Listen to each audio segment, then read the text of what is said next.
So we'll see how it goes.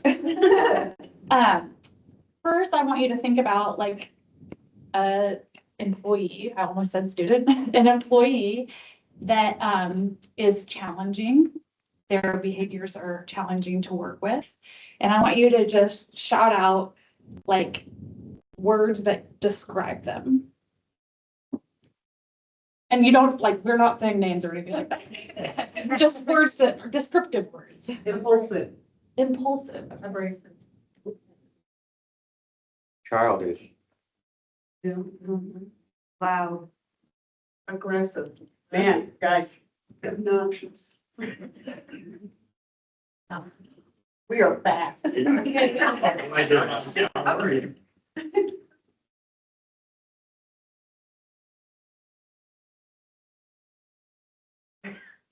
Anxious. Oh, Yeah, anxious is a good one. Impatient, impatient, yes. Defensive. Defensive. Probably not normal, but maybe quiet.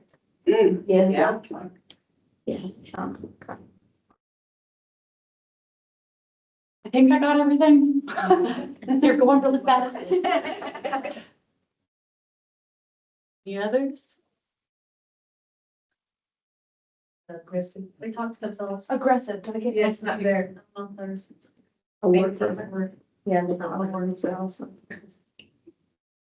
out loud to themselves. Okay. I don't know if that's a word or Oh, whatever, word. but like, vocal. Talking out loud. Disruptive. Oh, yeah. That's a good one. Oh, yeah, it's impatient and see. Arrogant. Denial. Oh, Mhm. Yes.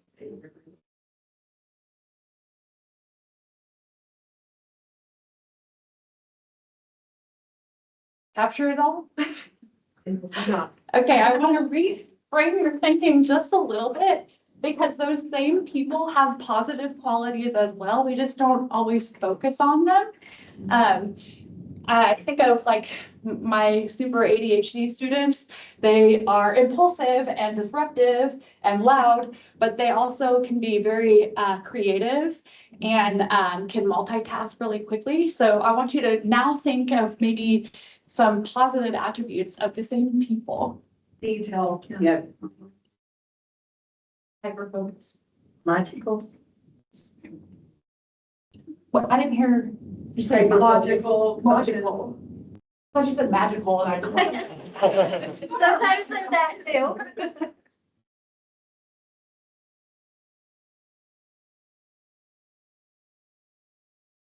Outgoing. Reliable.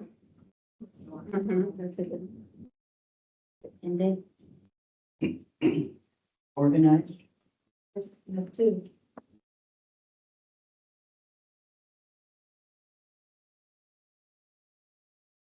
Innovative.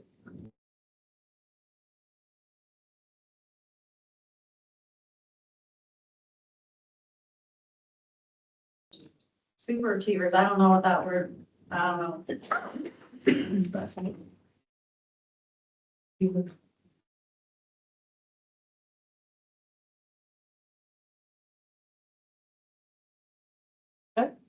Polite. Throw that one up there. Polite. Oh.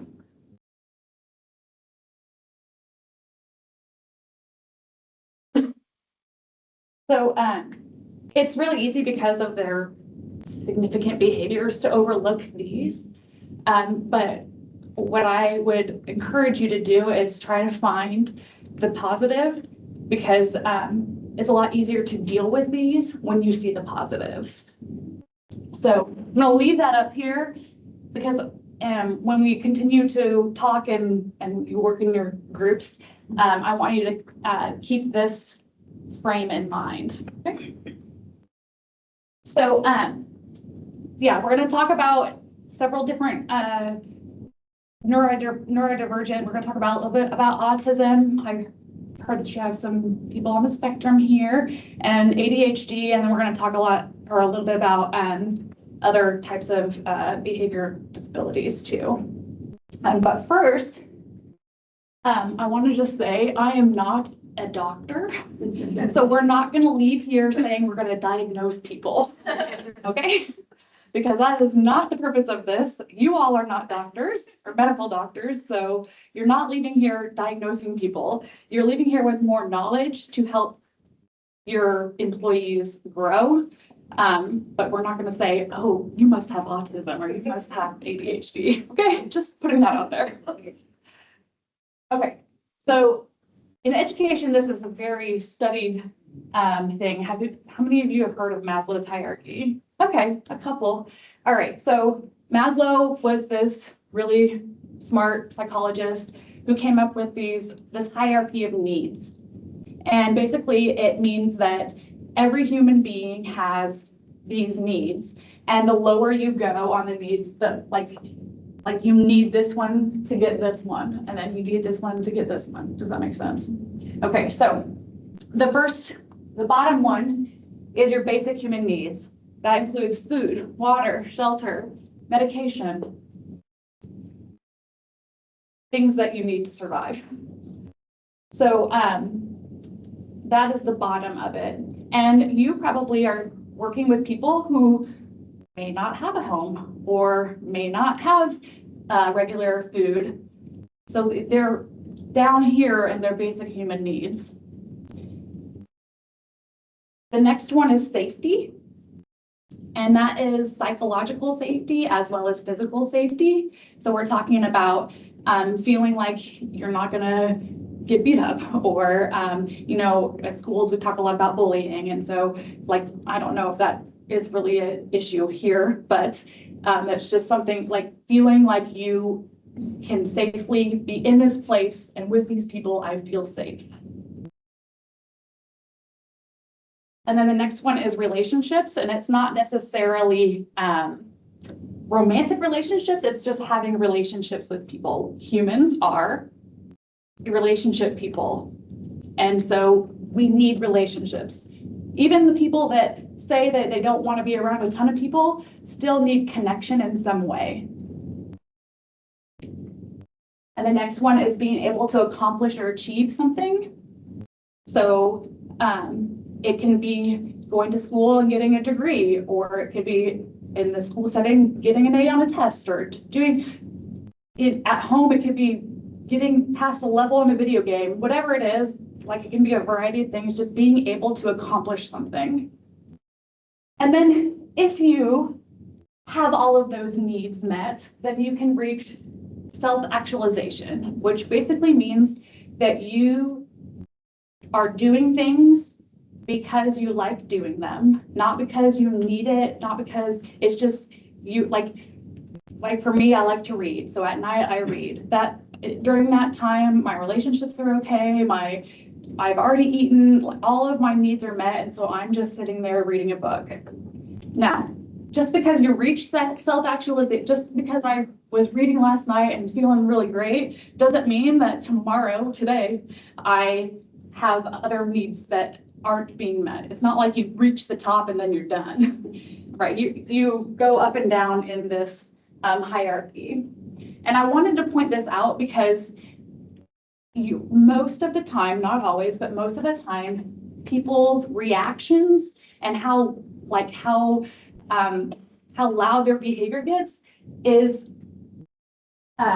based on this. So the lower their need isn't being met, the louder and bigger the reaction is.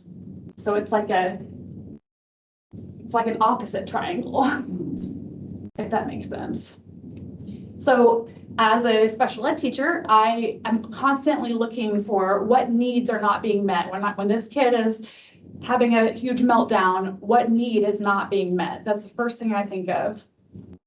Because I want to eradicate that behavior, we gotta fix these needs. Now, there's things you can control here, and there's things you can't control here, right? You can't control if they're taking their medication. You can't control if they're in a house or not. Like there's things that you can't control, but if you understand where they're coming from and understand like that need isn't being met, you can better use strategies to help deal with the behavior, and you just understanding the behavior helps immensely. Yeah, I gotta get water. Okay, and then the next thing is the function of a behavior. So there are mainly 6, and when you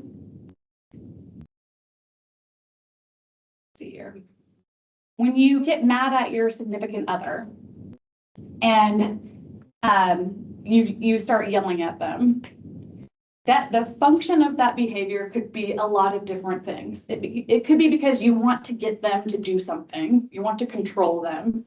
It could be because you want them to listen to you. There's lots of reason. The function is the reason behind the behavior, okay? And it's important to know what the reason is, the function of the behavior is, so that you can eradicate the behavior, right? If you, for example, I'm going to use a school analogy. So if a student is constantly yelling out in class, I, as a teacher, could like get on them every single time. Stop talking, stop talking, stop talking. But if the function is attention, then I am giving them the attention. So it's not going to fix the problem at all. So instead, if I knew the function is attention, I instead ignore them, and that will help the behavior go away.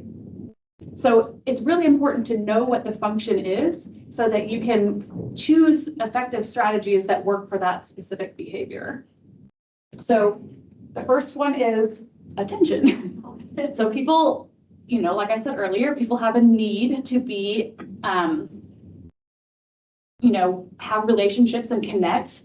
And some people have that more than others. The next one is escape.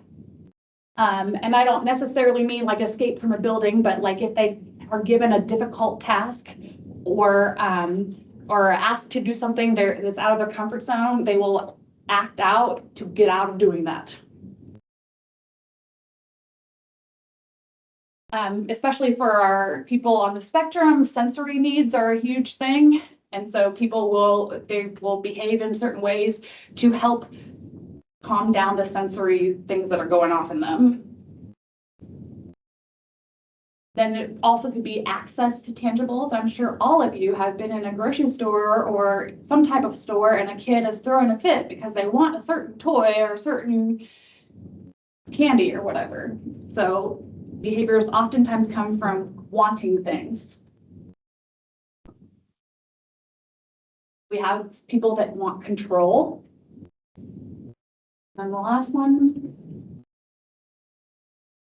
is neurobiological. So that could be things like you have ADHD, or you do have autism, or you do have your ODD, or there's alphabet soup. But so those things that they're less out of your control, or it could be trauma. Right. So we're going to talk a little bit about ADHD. How many of you feel like you kind of know what that is? And okay. So ADHD has been researched a lot more than some of the other disorders, but basically the executive functioning skills are developed in your prefrontal cortex of your brain, and ADHD, they don't have that part developed very well, or it develops differently. So 3 main symptoms are inattention, hyperactivity, and impulsivity, which you mentioned some of them over here. So that could be like they're easily distracted or forget things because they weren't really paying attention to begin with. Or also people with ADHD, people don't realize this, but if you get hyper focused on something, like you're so focused that you like at nothing else, you don't hear anybody else, that can be a symptom of ADHD too. But it has to be like when you're hyper focused on preferred things. Blurting out making quick decisions because they don't want to sit and think through it all. So those obviously are a lot of symptoms, and not everybody has every single one of them. There's like a continuum of ADHD. And so I just listed out a few things that we could do to help somebody with ADHD. So written directions and checklists are really, really helpful because you can mark it off and you go, and if you get distracted, you can come back and look at the list and say, okay, this is where I am. So that is huge for somebody with ADHD. Helping them organize things, give them folders. You probably don't organize stuff as much as schools do. Okay. Give them designated time, like, okay, this is the time that you should organize with right now. And I know that sounds very like juvenile and basic, but people with ADHD don't know, oh, this is the time I should be doing this. It doesn't cue in their brain. And so it's important to say, this is when you should do this. And with that, organization is color coding. And I know this is a working environment, and so like movement breaks aren't necessarily something that you can just go do, but it really is helpful for like somebody who has the hyperactivity of ADHD. They need to move. And so if you have somebody sitting there and making them sit there, they're going to start blurting out more, and they're going to start being loud because their body is telling them, I need to move. So being able to get up and go get a drink, or like, it doesn't have to be like a whole production, just get up and walk and do something for a minute is helpful. Repeated directions, but I say that with a caveat. You don't want them to rely on you to constantly give them directions. So that's why I put the first thing up there as written checklist, because then they can do it themselves. Self-monitoring is really helpful too if you have people who blurt out a lot. They have their own little like sticky note or their own little on their phone, or I guess you can't have phones, but own little way of recording how many times, like making them aware of how many times they've blurred out. And then you can check in with them later and see, like, this is what I thought, this is what, like, compare. Having them write out their talking points.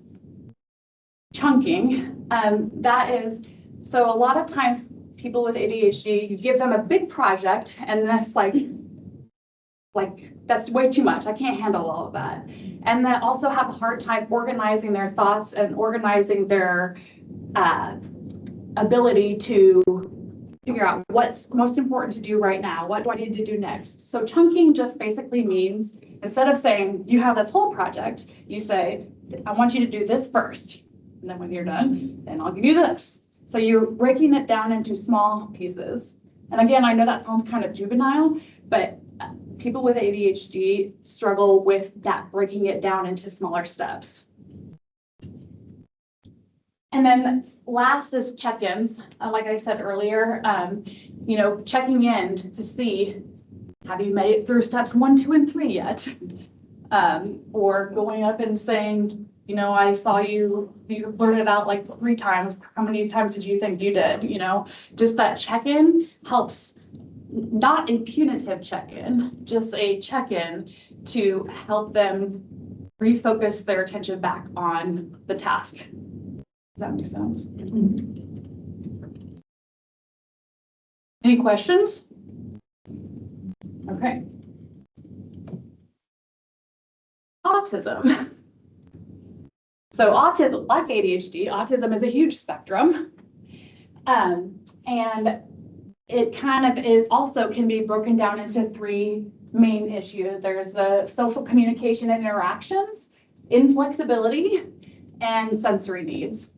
So delayed social communication, very rarely have eye contact, take things literally, dominating conversations about certain interesting points. They can be very blunt and honest. But I want you to understand that people with autism oftentimes understand way more than they can communicate. So they are taking in everything, but they just can't communicate everything, if that makes sense. They get distressed over changes in routine, changes in management, just changes in general. And they really struggle with either under-generalizing or over-generalizing. And what I mean by that is, if I give a student, you need to wear your tennis shoes at school, then, or you need to wear your tennis shoes in PE. So a student with autism will say, okay, every time I go to PE, I wear tennis shoes. Even though there might be a day when there's a substitute and they're watching a movie and they don't have to change into the tennis shoes, but that's a new social situation and they still generalize and say, oh, I gotta wear my tennis shoes. I have to wear my tennis shoes because that's what I do in PE. Does that make sense? So it's like they don't understand the nuances, and like you can't teach every little social nuance that there is. Most people pick that up by observing, but a person with autism doesn't pick up, they don't naturally pick it up.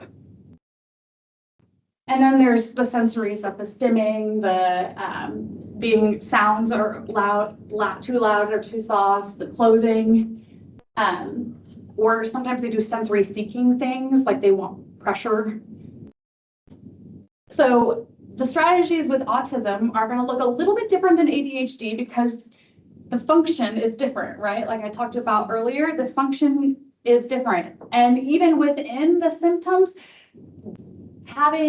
taking literal interpretation is different than the sensory seeking. So you have to change how you interact with that person based on the function. So what's super important and why I put it number one is using pictures, images, or videos. Again, communication is a challenge for autism, but the more that they can see it in visual, the better they understand. Notifying ahead of time if there's any changes. And the be specific and use a variety of examples goes to the generalization thing. So when you say, I want you to wear your tennis shoes in PE, then you can say, but if it's a day that is a movie day, you don't have to. So like come up with a few different scenarios and talk through them. Clarifying figurative language. So we all use figurative language. Figurative language is things that you say that literally mean something different than what they actually mean. So for example, it's raining cats and dogs. It literally is not raining cats and dogs. There are no cats and dogs falling from the sky. What that means is that it's raining really hard. But somebody with autism might take that literally and go outside and look for dogs and cats coming from the sky. And that is a very extreme example, and probably that would not happen, but you understand what I'm saying. Like the figurative language, because they take things so literally, they don't necessarily understand the figurative language. The hidden meaning is what we call it. For people who have sensory issues, you might let them have ear defenders. I know you're not supposed to have like your phone or whatever, but ear defenders they're not connected to anything. It's just like earmuffs. A dress code that accommodates comfortable clothing. A visual schedule, which that also could go with ADHD as well. Visually, it's saying this is what you should do now, then next. And then coaching on social miscues. Again, it's not punitive. We're not going to like write them up for a social miscue because they can't help it. They don't know that you or I pick up on these things naturally, and it doesn't work that way for someone with autism. So they need the coaching. That's why I called it coaching, not redirecting. Any questions about that? Go ahead. No, just, that's interesting. And for these guys having to like manage these people in this situation, like you talked about, you know, wearing the tennis shoes, like, is it important that, like, say, you know, hey, you have to wear your shoes. Today you don't have to because there's a movie. Is it important to like explain that again? Or should you just say, I understand why they're doing it, we're just gonna let them wear their shoes? Or is it important that we talk about it and say, Yeah. you know I said shoes every day, but, you know, do you understand that we're having a movie, you're not using your shoes? Right, so that is where you pick your battles, right? So some things we just understand, oh, that's who you are and that's how you're gonna be.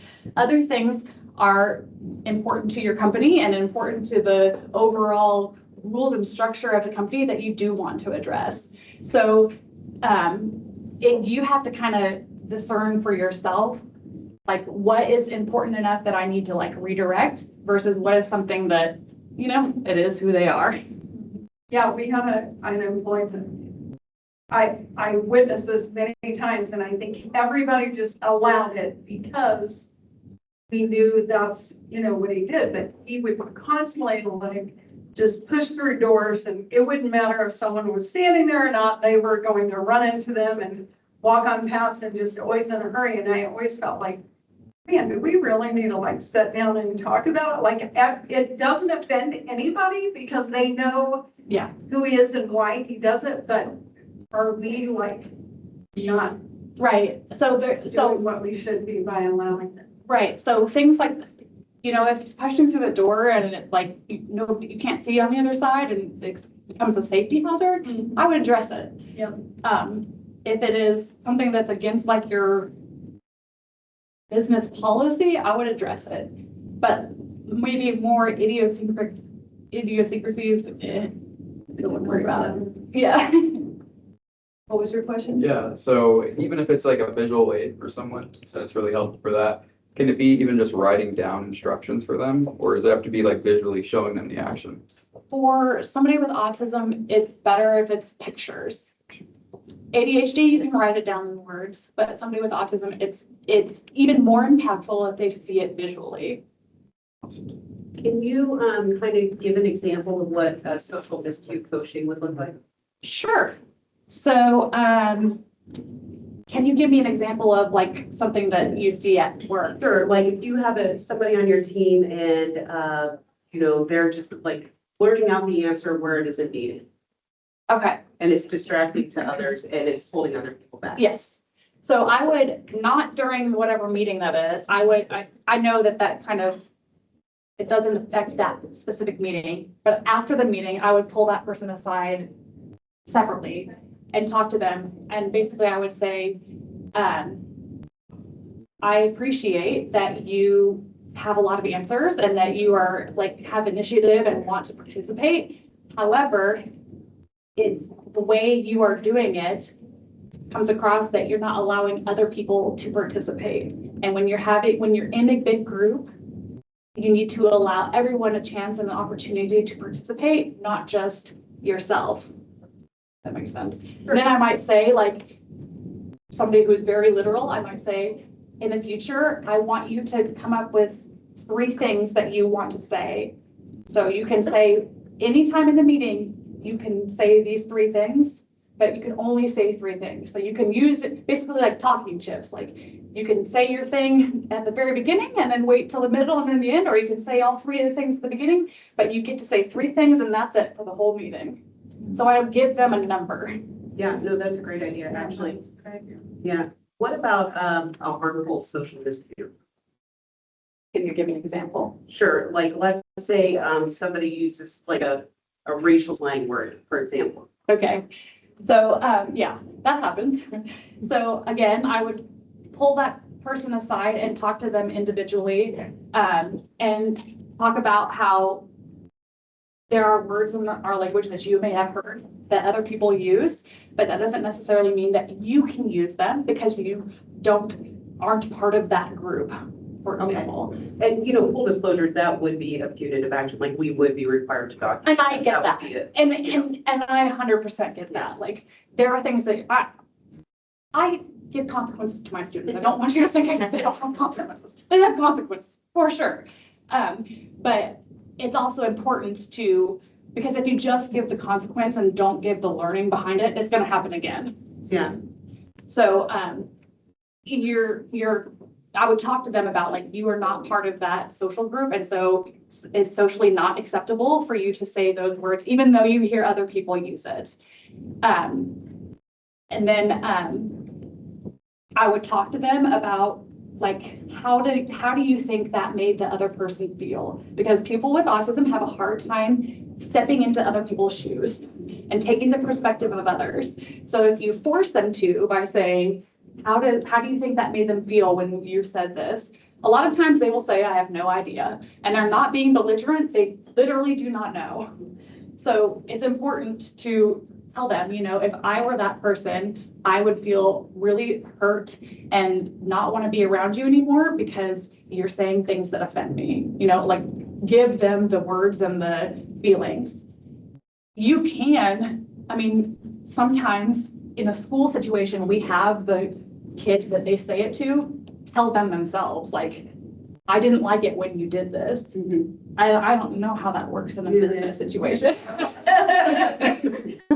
Yeah, so I probably wouldn't go there. But yeah, those are great questions. Any other questions? The last one is other challenging behaviors. So there are other significant behavior issues. I know autism and ADHD are like buzzwords, but there's something called ODD, which is a defiant disorder. There is DMDD, which is disruptive mood dysregulation disorder. Then we have bipolar. There is lots of different challenging behavior. So I just listed some of the symptoms: irritability, which you did a great job of listing over here too. And so I put kind of solutions, but once again, I want to say you have to look at the function of the behavior to know which solution to use.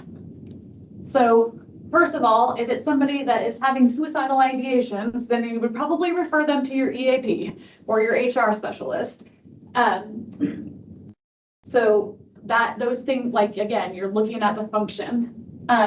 Most importantly, with really any of these, ADHD, autism, any of this, build a relationship with the person.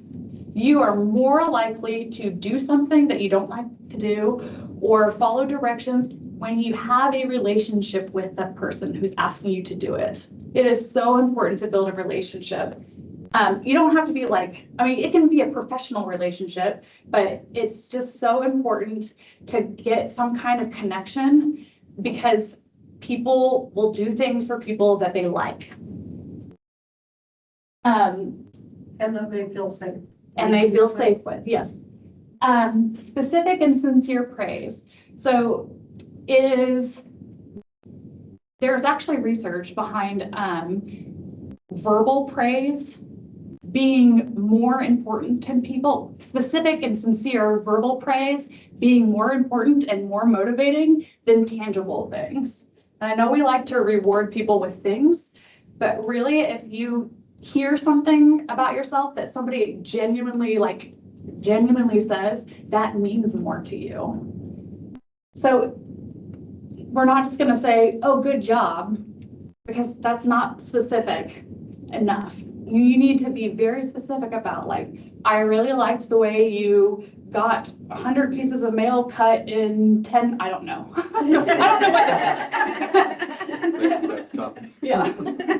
You haven't heard that from Joseph?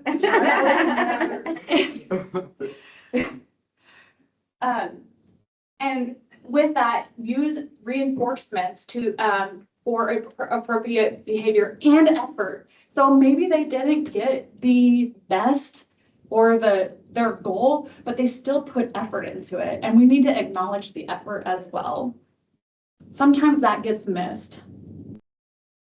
I know in business settings, it's maybe less easy, but allowing people choice.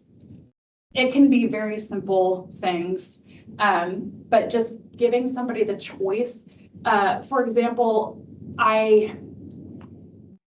I'll give one from school. I had a kid that needed to be removed from the classroom, and we just asked, like, do you want to walk on your own, or do you want to hold my hand? Like, they're still being removed from the classroom, but I'm giving them some type of choice in the process, because that choice gives ownership, and that ownership gives, like, okay, I can do this.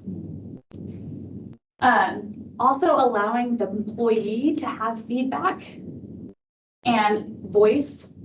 You know, sometimes the problems that they have are genuinely they make sense. Like, they have some real concerns.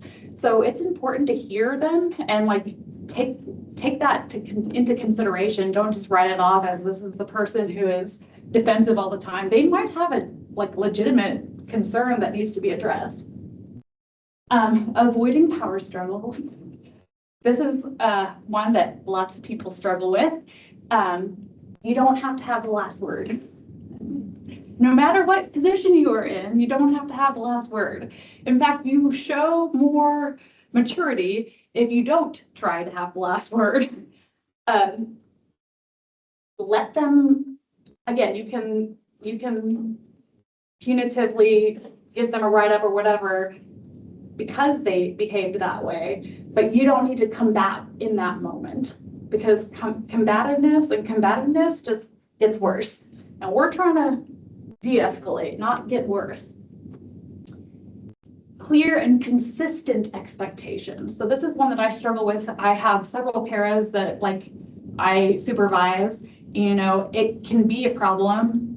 Not right now, but it has been a problem in the past where one para will let a kid do this, but another para is like, oh, no, you can't do that. And that inconsistency is horrible for people with behavior issues, because then they start triangulating and they start manipulating, and it just becomes a whole thing. So it's really important that everybody has the same expectations and the same way to handle misbehavior. Validating their feelings, even though it makes no sense to you, or you think, why are you getting so upset about that? It is their truth, and you have to validate that.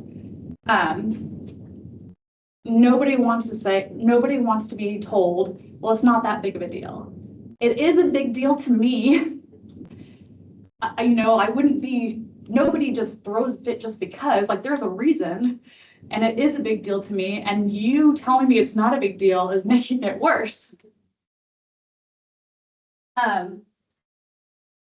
Provide the reason for the request.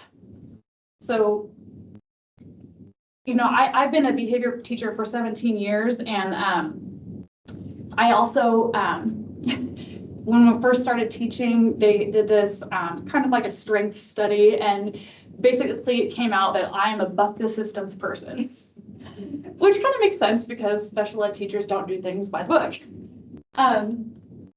And so I am somebody who really needs the reason. If there is not a good reason, I am not doing it. I don't care what the protocol is.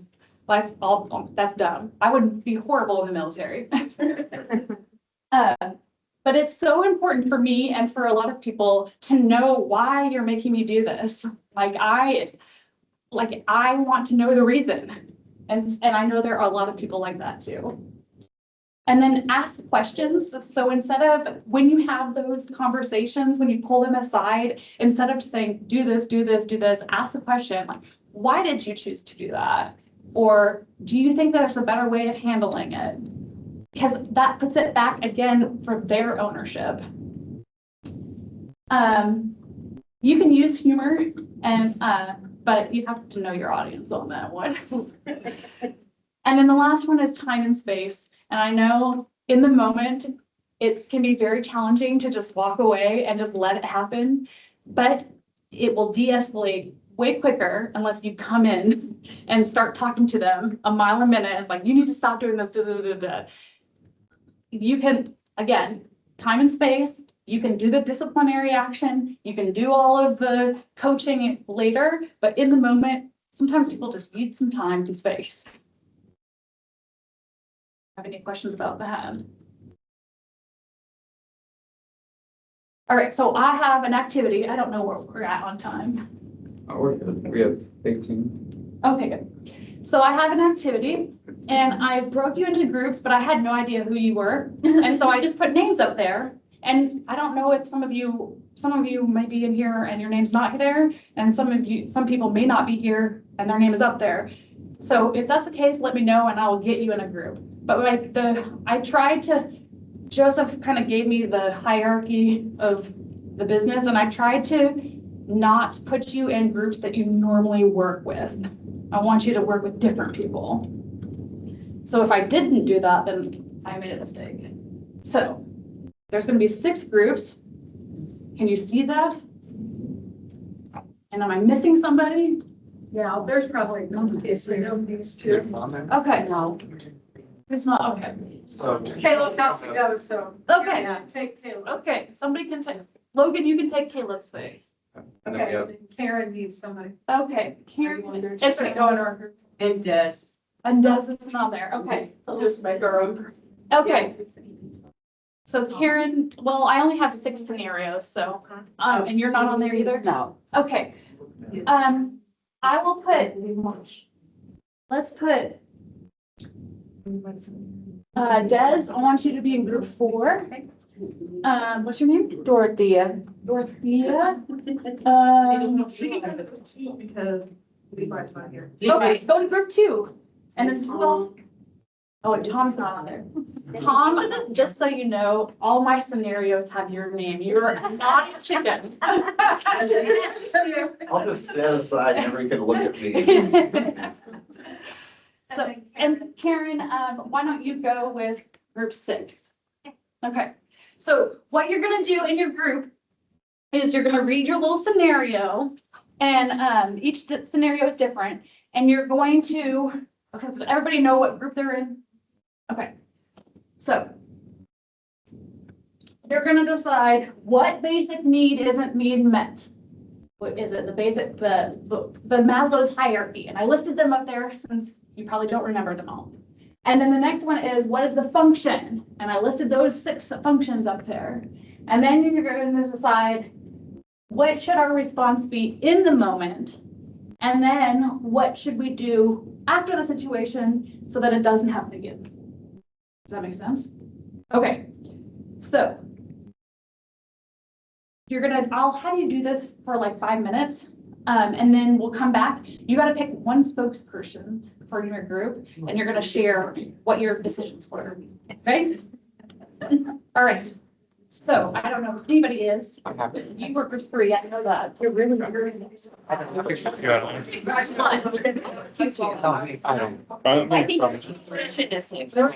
not what I heard. I'm gonna be doing. Side conversations. Excellent. Very All right. Still inspiring. Glad you know You're 6. Okay, I need a 4. Okay, great.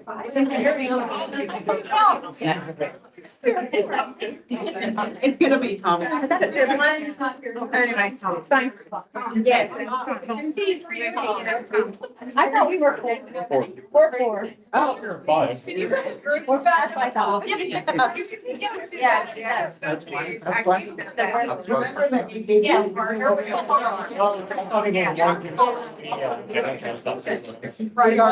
Yeah. Okay. Then all the plans, we'll get out of here. Okay, we got it. Oh, my fault, sorry. Oh, no, problem. All right. Okay. Tom, you should join a group. I'm gonna mingle. Okay, okay. Yeah. Oh, okay. Basic needs. Okay. Tom recently transferred from another department to data entry. All right. Scenarios, when a trainer begins demonstrating a new mail processing procedure, Tom repeatedly interrupts by saying, I already know how to do this. Later that day, Tom skipped several required steps because the process was different from resulting in errors that claim.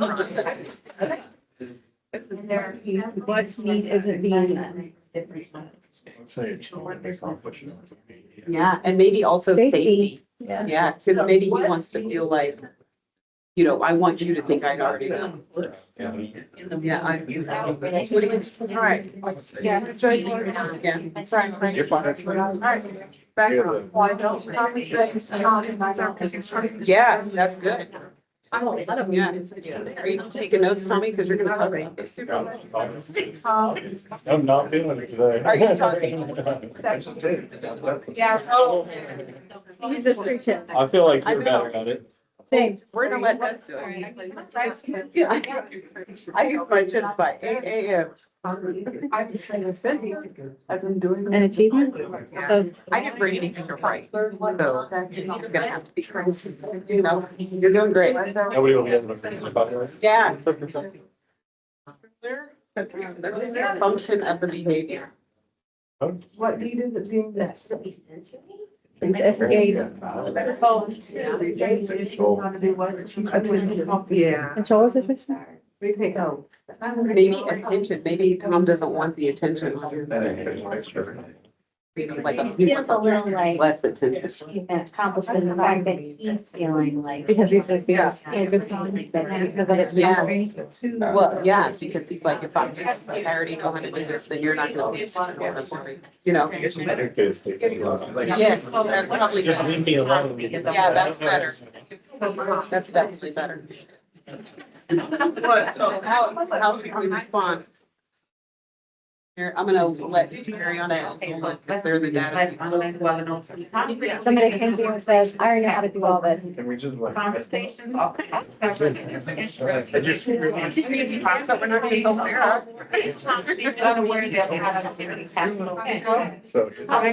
How would you answer that? Write it down and I'll say. I mean, you can bring it. I think that you might want to know this, but I'm still required to go with you or. Yeah. It's a different thing. Like, they didn't find it. Yeah, or you could say, even like, hey, you know, we're in a different department now, and I just want to say you do and verify that we're getting steps correctly. Also, I have to know. Yes, yes, yes. Yes, that's perfect. We're gonna get A plus on this, dedicated. How can we structure? How can we structure? Anyway, what do we do because he skips several required steps? Well, we're gonna prevent that from happening, because like Mariana said, she doesn't care that you already know how to do this. Yeah. Yeah. Yeah, with the checks, yeah. Yeah. We're gonna make sure Tom doesn't skip several required steps. Then we have to do an ETR, these are tough times, and then we have to talk about these stuff. What if you like Yeah. What? Oh, yeah. But we don't, not, you don't, we don't. It's like a. ETR, that's all. Yeah.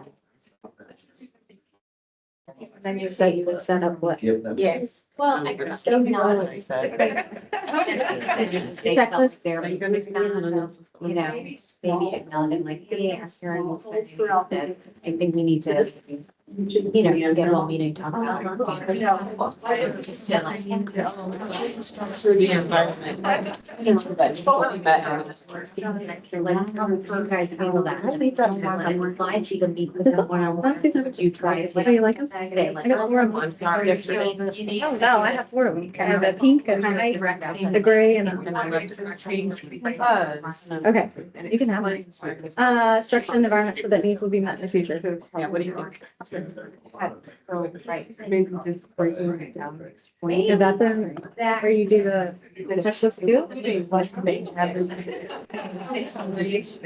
Right. So we know, bring it up.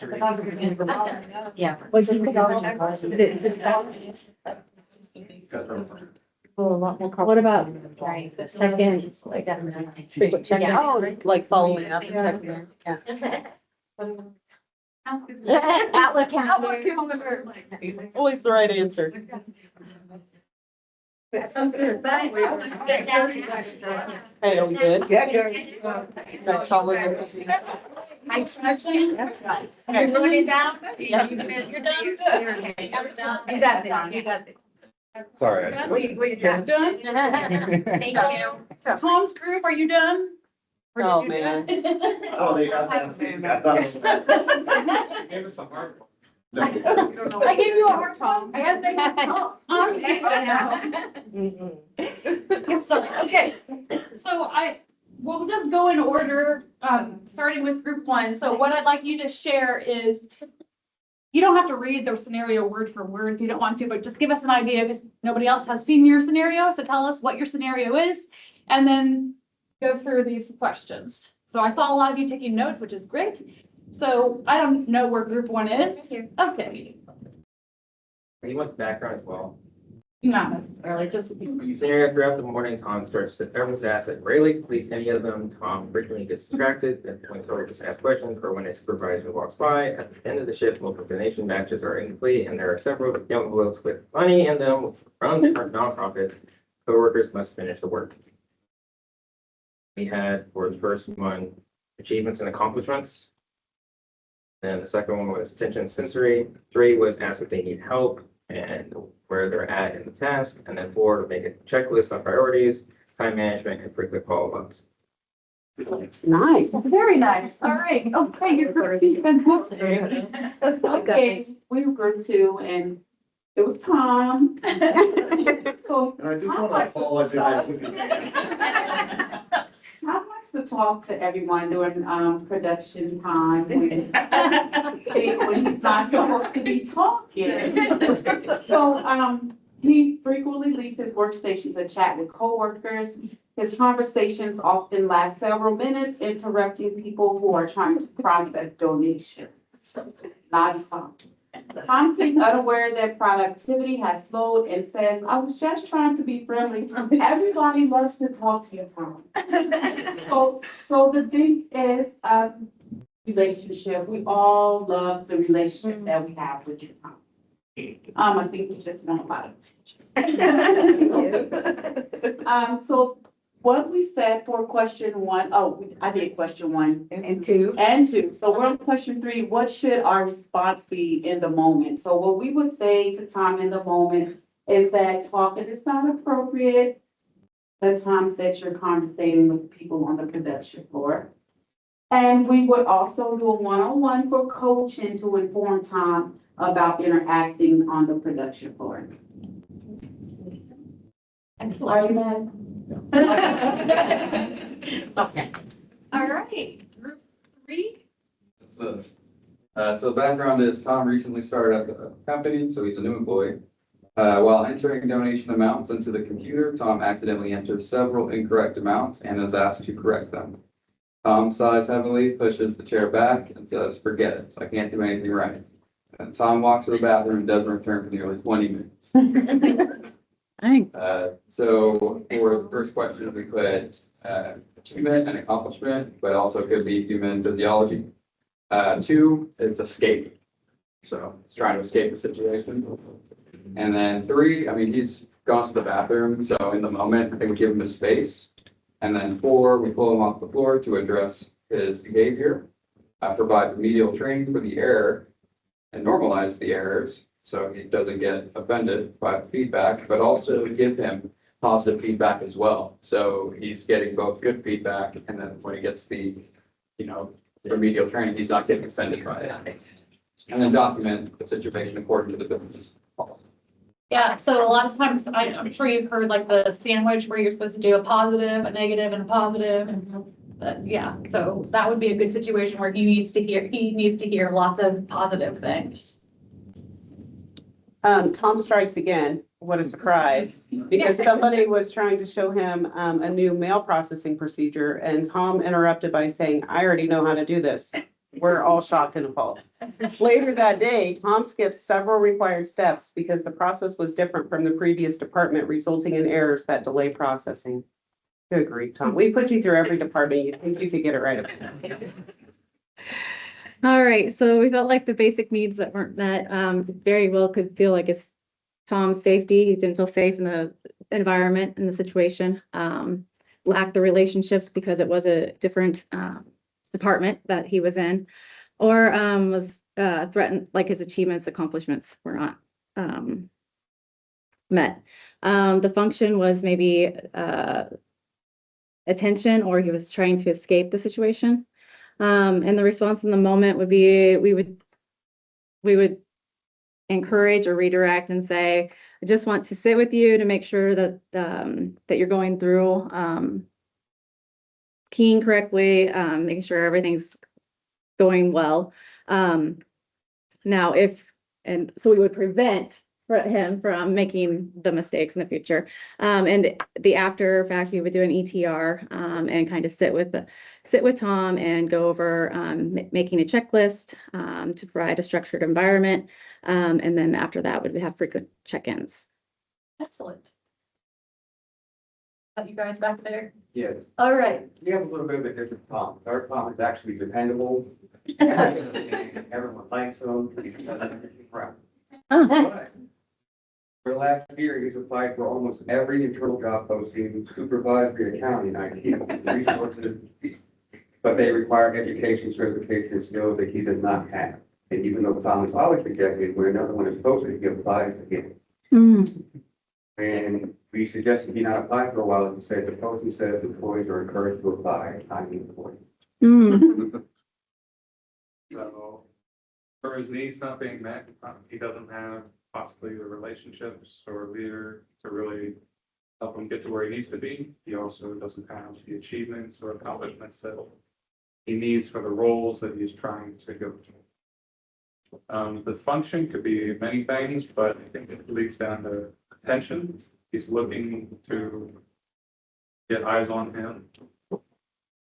Our response should be in the moment is that he needs possibly outside influence where he can get those educational requirements to then further himself within the company, or finding a leader within the company to help him in the role that he wants to go into.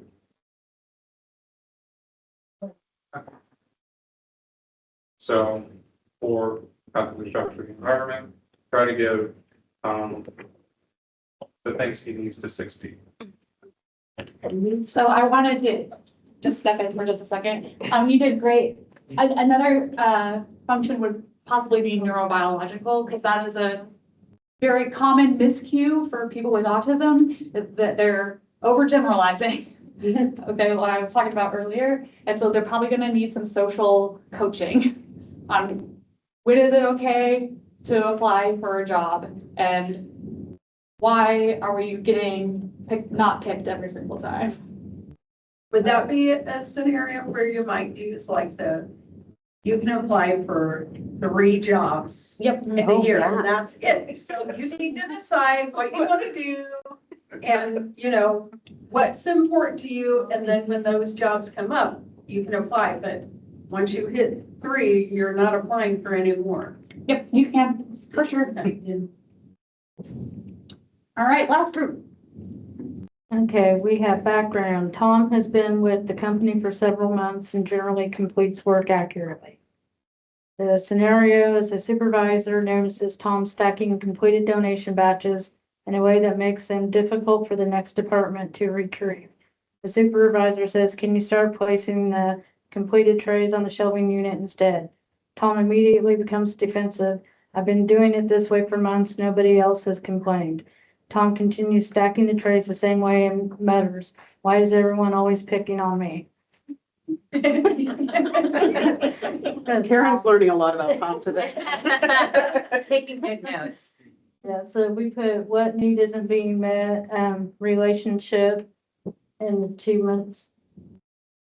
What is the function of the behavior, the control of the changes?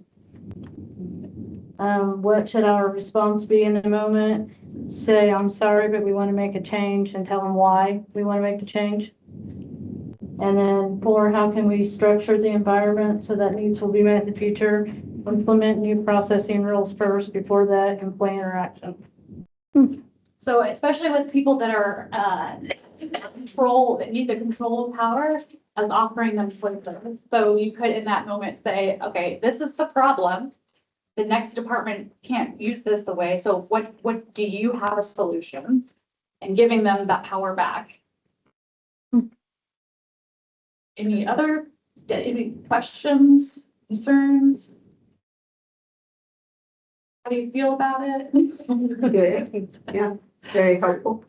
What? Very helpful, your information. Yeah, okay, I'm glad. I'm actually like, so, in talking with Joseph, like, we kind of discovered that your employees are my students graduated. And quite literally, actually, you actually have some of my former students. I actually appreciate that you have this, that Moore is willing to have me come and kind of talk about it. It kind of makes me, I don't know, like, real, like, there is hope for my students that they're not gonna just be bums on the couch, like there's a job that is willing to work with them. And so I really appreciate your willingness to come and learn and learn how to support them better. So thank you very much. Thank you, this was great. Yeah, awesome, thank you. Thank you.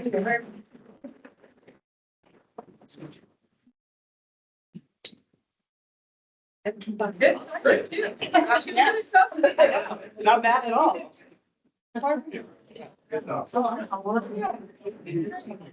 That was so great. And honestly, like, very easy. And, you know, interesting. Talk about, you know, I know.